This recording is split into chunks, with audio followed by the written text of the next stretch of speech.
Hey guys, Linda here. Welcome back to Adore R. Sorry I didn't get to post last week. Something came up.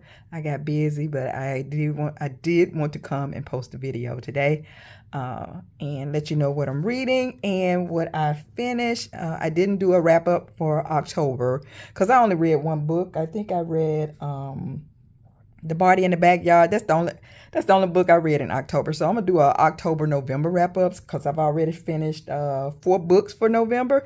I'm on the roll. So I'm going down my list here. This is my TBR from August and September. I haven't changed anything because the ones I haven't marked off, I still got a bunch of books on here that I need to read. So I'm gonna go over those and give you my TBR for November. I'm reading on Marguerite Kaye, The Inconvenient Elsewhere Marriage. This is book number, let me see what book this is. My list here. Book number 4 in the Penniless Bride of Convenience. And by Marguerite Kaye. It started out okay. It started out with a prologue. Do some of you like prologues? Because it started out with this prologue. And I thought it was going to go on from the prologue, but then, because you see this is at the Elmswood Manor, April 1820. So that's the prologue. And then, after the prologue, we're going to jump ahead to 1831. I was like, what? And so that threw me off. I was like, because something happened in the prologue, and then we jumped to here, and it's already done happened. I think I mentioned on here, I don't like second chance romance, but this is not a second chance romance. But something happened in here where you don't see what happened between the couple because we done jumped ahead to 1831. So that threw me off. But I just went with it. I'm still reading it, and this only have like 200 and some pages in here.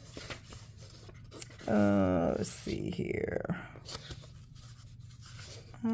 277 pages, and I'm on page 86 and chapter, let's see what chapter it is.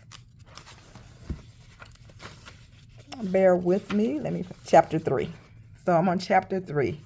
It's going all right so far. I don't think it's going to be a great read. It'll probably be a okay read. I don't think out of the 4 books I read for this month, I only had like 1 4.5 star. The rest like was a 3.5 to 4 star, a high 3.5 to 4 star, and I only had 1 4.5 star. But I'll go over that at the end of the month.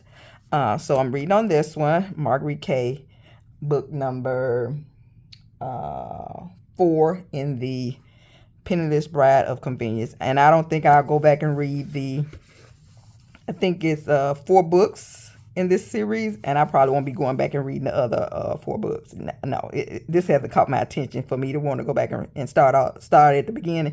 No. So this is what I'm reading on now.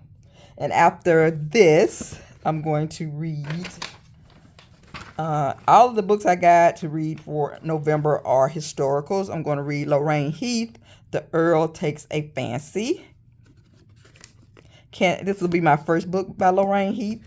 I have read Marguerite Kaye before. That's why I bought this book, because I love that other book that she wrote. But this one, kind of. Oh, and let me read the back and see, and tell you what going on with this. Their marriage was a solution until passion turned into a problem. Part of Penniless Bride of Convenience, Lord and Lady Elmswood convenient marriage has allowed them to live separate lives for years, until larger-than-life Daniel almost dies and Kate must nurse the husband she barely knows back to health and discover how maddeningly attractive he is. With the clock ticking on his departure, they disagree on everything except the impossibility of resisting each other. So in the first half of this, like I told you, in the first half on the prologue, she asked him to marry her. And then when the story started, they already been married for a couple of years. I was like, what? I didn't like that part, but I'm going to move on. All right, and here we have Lorraine Heath, The Earl Takes a Fancy, another historical, and I'll read a little bit of this. Looking for a nobleman to wed. Though born out of wedlock, Fancy Trewulf, is that Trewulf? is determined to fulfill her mother. That's why I don't read this stuff, because some of these words I was like, what is this? What's this? Is determined to fulfill her mother's wish that she marry into nobility. Fancy's keen intelligence and finishing school manners make her the perfect wife for any gentleman, if he's willing to overlook her scandalous lineage. But Fancy plans are thrown into chaos when an intriguing commoner begins visiting her bookshop, and she finds herself unable to stop thinking about him. Okay, this sounds interesting. He's looking to escape his title. Widowed just a year ago, the reclusive Matthew Somerby, Earl of Rosemont, has been besieged by women hoping to become his next wife. Desperate for anonymity, he sheds society life to search for the peace that eludes him. Fancy shop is his one refuge until the night their passion erupts into a kiss that nearly leads to her ruin and leaves both longing for much more. Together they discover an unlikely love. As Fancy finds herself torn between her family expectation and her growing feelings for Matthew, secrets are exposed, secrets that force Fancy to question if she can trust her heart's desire. So that sounded interesting. I can't wait. So I'm going to read this next after I finish The Inconvenient Elmswood Marriage. I'll read that next. And then next on the list, I have A Man's Touch by Debra Falcon. Oh, let me see how many pages was in here. And was there a picture of the... Yep, there's a picture of the author. Let's see how many pages there was. 391 pages. And they got a prologue at the end. 300... Is there a prologue? I guess so. Let's go with the story. When did the story end here? Oh, we got an epilogue, we got a prologue. Maybe that's still another book. So this stopped on 381 pages. Let's see what we got here on the A Man's Touch. There's no picture of the author. 428 pages. I think I've read this book before, but I can't remember. So I'm going to see. Let's see what this says on the back. He's strong yet sensitive, tough yet tender, rugged yet incurably romantic. He's your perfect lover, your fantasy hero. Now discover his most intimate desires and secret dreams as he sweeps you on a breathtaking journey into the adventure and the sensual heat of passion. Okay, I guess his name is Cougar. He is as fierce and untamed as the sprawling mountains of Colorado he calls home. A Cheyenne half-breed and an ex-bounty hunter, Cougar has seen enough killing to last a lifetime. Then a headstrong New York debutante named Rosalie Gaylord comes along, and now the hard-hearted loner is ready to risk everything, even his precious freedom, for one woman's love. Okay, that sounds interesting. I hope this is good. I hope this be a 4.5 star. I don't usually give a book a 5 star. That's why I just be trying to reach a 4.5 star, because ain't no book really knock my shoes off. But it's good enough for me want to reread it, so I just give it a 4.5. But yeah, I don't be giving out 5 stars. I give out 5 stars very sparingly. Yeah, that book got to be fan-freaking-tastic for me to give it 5 stars. I always end up giving it 4.5 stars, and that's only because I want to read that book again. So hopefully, I know this ain't gonna be no 4.5 star, but hopefully these two and these others that I got, we're gonna keep our fingers crossed that we got some 4.5 stars in there. Next, I have Kit Gardner, Island Star. Like I mentioned, all of these are going to be historicals. I'm going into the historical world. All of these are going to be historical for November. This is Island Star. This is a Harlequin historical. This was also a Harlequin historical. And this is just a regular historical. And this is just a regular historical. Let's see what's going on the back of here. Let's see how many pages we got here. 296 pages.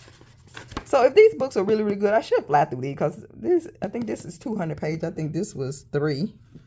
Yeah, it was 4. And this was 3.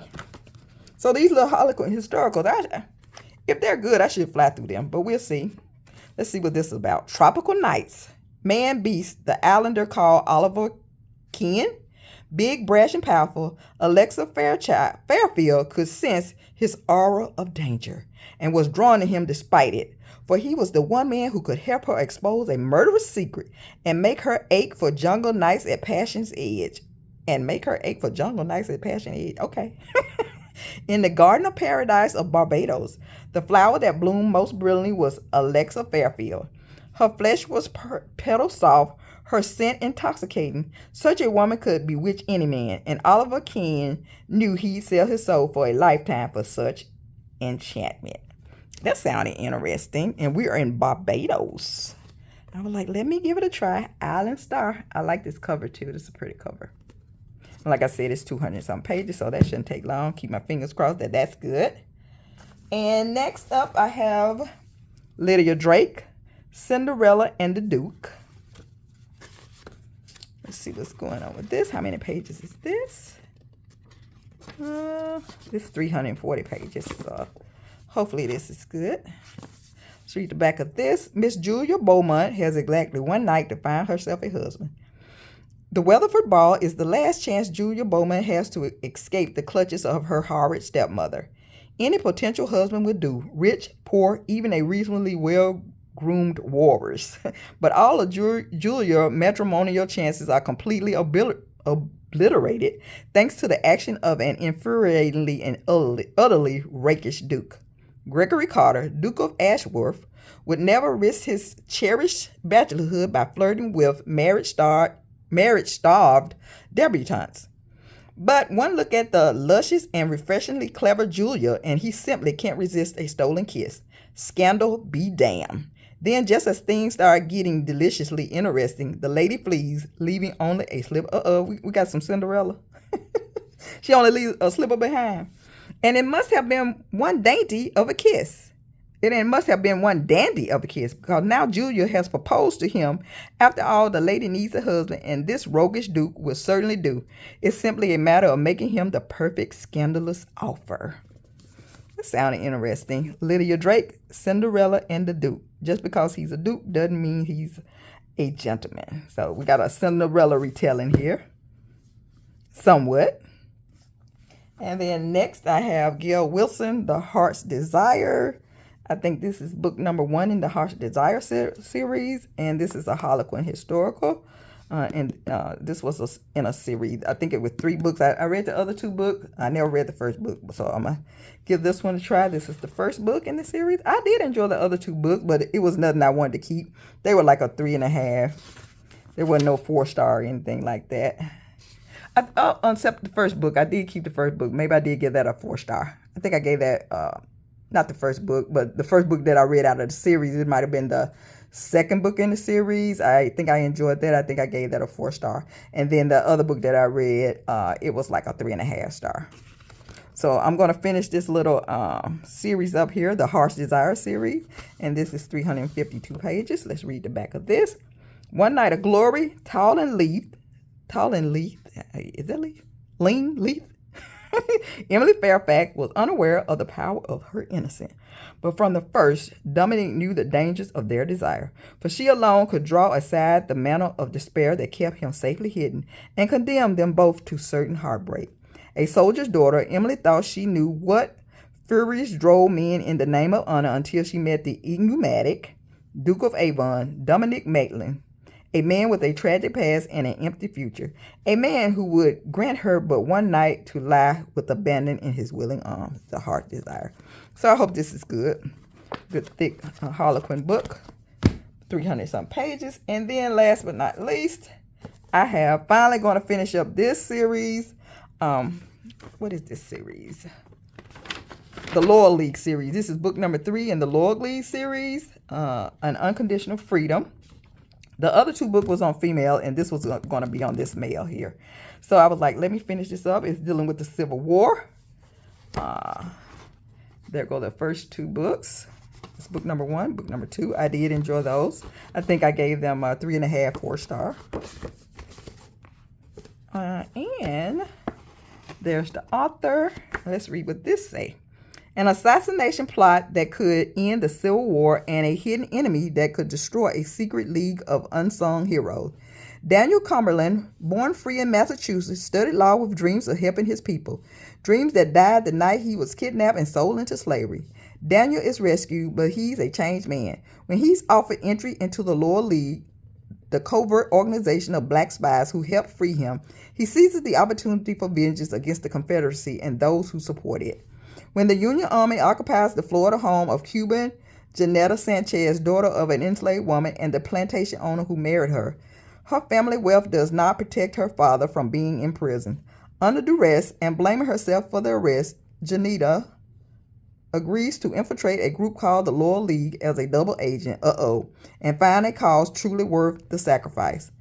Daniel is aggravated by the headstrong and much too observant new detective he's paired with, and Janetta is intrigued by the broken but honorable man she is tasked with betraying. As they embark on a mission to intercept Jefferson Davis and thaw European Melon, their dual hidden agendas are threatened by the ghost of their past and a growing affection that could strengthen both their union and their souls or lead to their downfall. Okay.